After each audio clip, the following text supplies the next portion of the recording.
Om Swastiastu. Perkenalkan, nama saya Nilo Agnia Pratista Kumala dengan NIM 85906102 Prodi PGSD. Pada kali ini saya akan membuat video untuk memenuhi tugas 3 mata pelajaran agama. Pada kesempatan kali ini saya akan membahas mengenai Catur Purusartha. Catur Purusartha dalam ajaran Hindu merupakan 4 tujuan hidup manusia yang menjadi pedoman agar kehidupan berjalan seimbang antara kebutuhan duniawi dan spiritual. Kata catur berarti 4 dan Purusartha berarti tujuan hidup manusia. Keempat tujuan hidup manusia adalah Dharma, Artha, Kama, dan Moksa. Dharma merupakan dasar utama dalam kehidupan. Dharma berarti kebenaran, kewajiban, serta aturan moral yang membimbing manusia untuk bertindak benar. Dengan menjalankan Dharma, manusia dapat hidup harmonis dengan sesama, alam, dan Tuhan. Dharma menjadi landasan agar manusia tidak menyalahgunakan tujuan hidup lainnya. Yang kedua, ada Artha, berarti harta, kesejahteraan, dan segala sarana material yang diperlukan untuk hidup. Dalam kehidupan, manusia membutuhkan harta untuk memenuhi kebutuhan diri dan keluarga. Namun, pencarian harta harus dilakukan berdasarkan Dharma agar tidak menimbulkan keserakahan atau tindakan yang merugikan orang lain. Yang ketiga ada Kama. Kama berarti keinginan, cinta, dan kenikmatan kasih sayang. Mencangkup kebahagiaan batin, Kama diperlukan agar manusia dapat merasakan kebahagiaan, tetapi harus dikendalikan oleh Dharma supaya tidak berubah menjadi hawa nafsu yang berlebihan. Tujuan tertinggi adalah Moksa, yaitu kebebasan. Moksa dicapai dengan bersatunya jiwa dengan Tuhan. Moksa melepaskan diri dari keterkaitan duniawi dan mencapai kedamaian sejati. Dalam Hindu, moksa menjadi puncak dari perjalanan hidup manusia. Hubungan keempat unsur ini bersifat hierarkis dan seimbang. Dharma menjadi dasar dalam memperoleh artha dan menikmati kama, sedangkan moksa menjadi tujuan akhir kehidupan.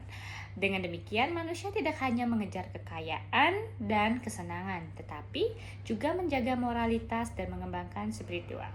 Catur Purusartha mengajarkan bahwa hidup yang baik adalah hidup yang seimbang antara materi, kebahagiaan, etika, dan tujuan spiritual. Namun di era digital seperti sekarang ini, banyak sekali kasus yang mengingkari ajaran Catur Purusartha. Misalnya, seorang konten kreator yang memamerkan gaya hidup berlebihan, membuat prank yang merugikan orang lain, bahkan menyebarkan informasi palsu hanya untuk mendapatkan banyak views, like, dan followers. Perilaku tersebut menunjukkan bahwa ia terlalu mengejar kama, yaitu kesenangan, pujian, dan juga kepuasan diri, serta artha, yaitu uang dan popularitas diri, tanpa didasari oleh dharma. Tindakan seperti penipuan, manipulasi konten, pamer berlebihan, dan merendahkan orang lain bertentangan dengan nilai kejujuran, kesederhanaan, dan tanggung jawab moral dalam dharma. Akibat dari fenomena tersebut, keseimbangan hidup menjadi hilang karena manusia hanya fokus pada kenikmatan duniawi dan ambisi digital. Dan dalam konsep Catur Purusartha, keadaan ini menjauhkan manusia dari tujuan hidup yang lebih tinggi, yaitu ketenangan batin dan moksa. Kasus seperti itu bisa terjadi karena hal-hal seperti berikut. Seperti 1, budaya materialisme yang membuat manusia terlalu mengejar artha dan melupakan dharma sebagai pedoman hidup. Yang kedua, individualisme, yakni bertentangan dengan dharma karena mengurangi kepedulian dan keharmonisan dengan sesama.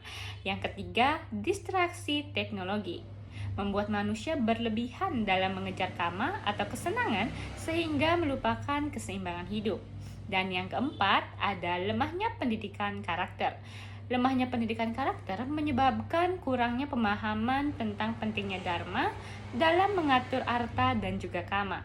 Dan yang terakhir, minimnya kontrol diri, membuat manusia sulit mengendalikan kama dan ambisi artha sehingga menjauh dari tujuan akhir, yaitu moksa. Nah, bagaimana jika kita bisa mengendalikan diri dari hal-hal tersebut?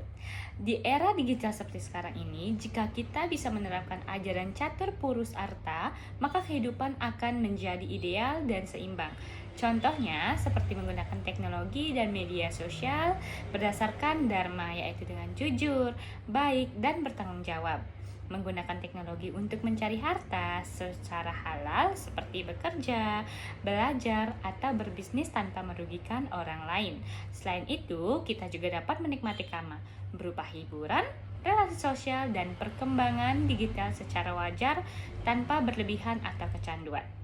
Dengan keseimbangan tersebut, kita tetap memiliki kesadaran spiritual, ketenangan batin, dan mampu mendekatkan diri kepada Tuhan sebagai jalan menuju moksha. Dengan demikian, era digital tidak hanya menjadi sarana untuk mencari kesenangan dan materi, tetapi juga sarana membangun kehidupan yang bermoral dan harmonis.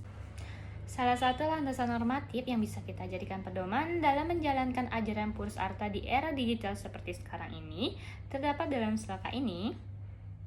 Sloka ini menegaskan bahwa manusia harus menjalankan kewajiban dan mencari arta maupun kama berdasarkan dharma, bukan karena nafsu atau keserakahan. Dengan hidup yang benar dan seimbang, manusia dapat mencapai tujuan tertinggi yaitu moksha.